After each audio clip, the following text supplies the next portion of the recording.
Nomi chiqqan fohisha bugun hoji onadir. Hijob kiygan muslimalar janonadir. Uylar qasr, qalblarimiz vayronadir.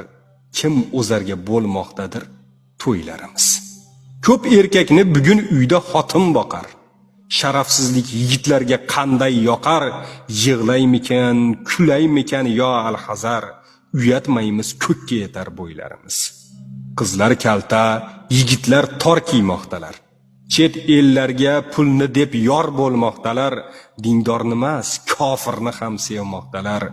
Or nomusni unutmoqda qizlarimiz. Alfons bo'ldi yigitlar yo alhazar. Qizlarimiz chetga chiqib tanin sotar, yoshlarimiz kundan kunga betga chopar, riyo bo'ldi ibodat deb qilganimiz.